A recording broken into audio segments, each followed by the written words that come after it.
नमस्कार। सूर्य के समान तेजस्वी ललितादित्य की संपूर्ण तरुणाई दिग्विजय करते ही बीत गई।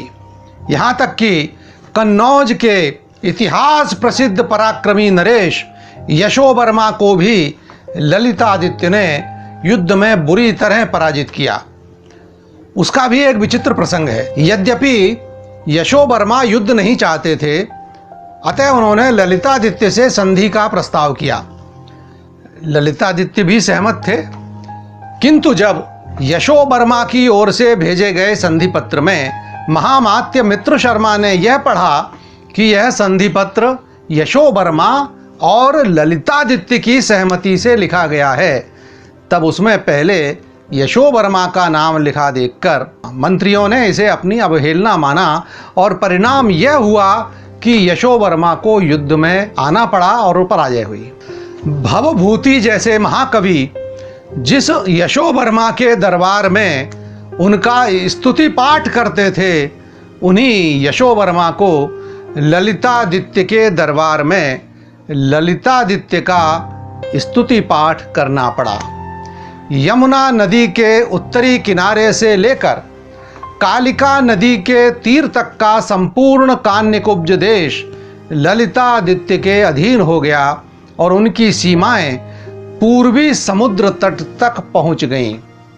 कलिंग दक्षिणापथ के कर्नाटक, पश्चिम में द्वारका और कोंकण, मध्य में उज्जैनी, उत्तर में भूटान आदि सभी राज्यों में ललितादित्य की विजय दुंदुभी गूंजी। लगभग समूचे भारत में जो भी स्थान ललितादित्य ने विजय किए, वहां स्मृति स्वरूप मंदिरों का भी निर्माण करवाया। इस पृथ्वी पर ऐसा कोई नगर, ग्राम या द्वीप नहीं बचा था जहां उन्होंने मंदिरों का निर्माण नहीं करवाया हो। दिग्विजय के पश्चात ललितादित्य ने अहंकार के साथ दर्पपुर नामक नगर बसाकर वहां केशव देव मंदिर की स्थापना की। कल्हण ने किसी स्त्री राज्य में ललितादित्य के द्वारा बनवाए गए एक ऐसे विलक्षण नृसिंह मंदिर का उल्लेख किया है जहां भगवान की मूर्ति चुंबकीय प्रभाव से निराधार बीच में स्थित रहती थी।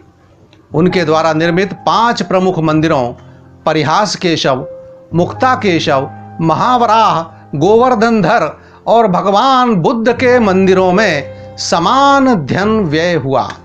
जिस प्रकार हाथियों को मारकर सिंह गजमुक्ताओं को अपने नख में लिए अपनी गुफा में प्रवेश करता है, उसी प्रकार शत्रु राज्यों की अपार संपदा के साथ ललितादित्य ने कश्मीर मंडल में प्रवेश किया।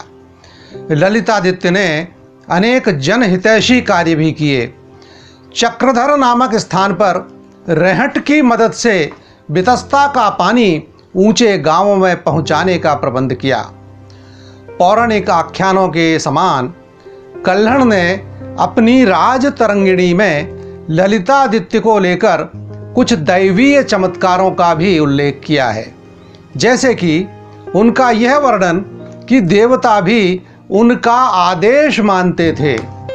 एक बार जब राजा पूर्वी समुद्र तट पर ठहरे हुए थे, तब उन्होंने अपना प्रिय कपित्थ फल खाने की इच्छा प्रकट की, किंतु वह उस प्रदेश में होता ही नहीं था। सेवक बेहद परेशान थे, किंतु तभी एक दिव्य पुरुष वह फल लेकर वहां उपस्थित हुआ।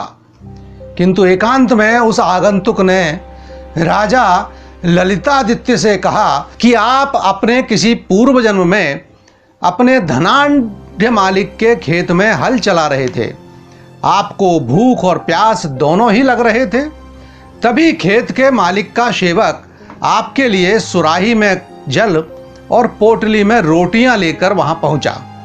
जब आप भोजन करने ही जा रहे थे, तभी एक बुजुर्ग ब्राह्मण ने आकर भोजन और पानी की याचना की। उसकी दयनीय दशा देखकर आपने अपने हिस्से का आधा भोजन और जल उसे प्रदान कर दिया। आपकी इस उदारता को देखकर देवताओं ने तय किया कि सामान्य जन के लिए असंभव आपकी 100 इच्छाओं की पूर्ति की जाएगी। यहाँ तक कि मरुथल में भी अगर आप जल चाहेंगे तो वहाँ भी जलधारा उत्पन्न हो जाएगी। लेकिन यह 100 की गिनती अब पूरी होने को है, अतः उचित होगा कि आप ऐसी कोई इच्छा न करें जो सामान्य जन पूर्ण न कर सके। ये फल कश्मीर में भी केवल वर्षा काल में मिलते हैं। यहाँ समुद्र तट पर तो इनका मिलना असंभव ही है, किंतु आपकी इच्छा पूरी करने के लिए इन्हें देवराज इंद्र के नंदनवन से लाया गया है। यह गाथा कितनी वास्तविक है या कितनी काल्पनिक है, किंतु इससे दान की महिमा अवश्य प्रकट होती है। भूखे को भोजन और प्यासे को पानी देना कई गुना फल देता है, इसमें यही भाव निहित है। ऐसी कई विलक्षण घटनाओं का वर्णन राजतरंगिणी में किया गया है। 36 वर्ष 7 माह 11 दिन पृथ्वी को प्रसन्नता देकर ललितादित्य नामक यह चंद्रमा अस्त हो गया। उनके अंत के विषय में इतिहासकारों ने अलग अलग मत व्यक्त किए हैं।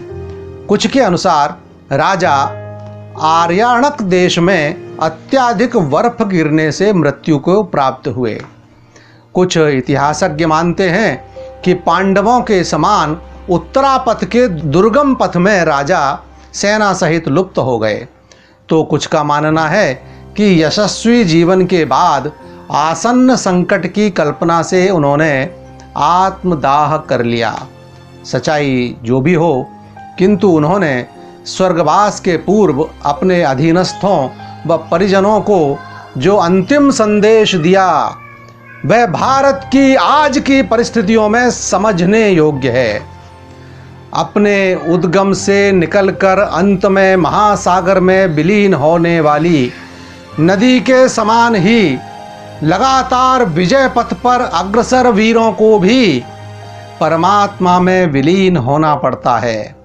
मेरे बाद मेरे वंशजों के लिए मेरा संदेश है कि इस राज्य को सुशासित और व्यवस्थित बनाए रखने के लिए भीतरी फूट किंवा अंतर्घात से सजग रहना चाहिए, क्योंकि जिस प्रकार चार्वाक मत को मानने वालों को मृत्यु से भय नहीं लगता, उसी प्रकार राजकर्ता को परकियों का कोई विशेष भय नहीं होता अगर वह पराक्रमी है तो।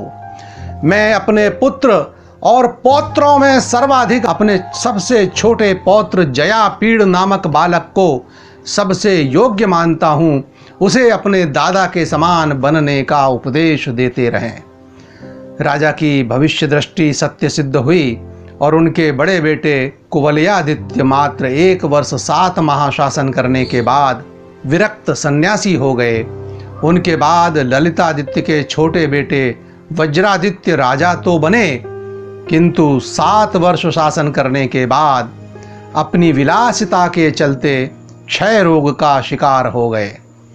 उसके बाद दुष्ट स्वभाव का उनका बड़ा बेटा पृथ्वी पीड़ गद्दी पर बैठा, किंतु जन आक्रोश के चलते 4 वर्ष 1 माह बाद ही राज्यच्युत कर दिया गया। ललितादित्य के छोटे बेटे संग्रामपीड़ भी केवल 7 दिन राज्य कर सके और अंततः इतिहास प्रसिद्ध जयापीड़ कश्मीर शासक बने। उनका कथानक अगले अंक में। देखते रहिए आपका अपना क्रांति दूत। नमस्कार।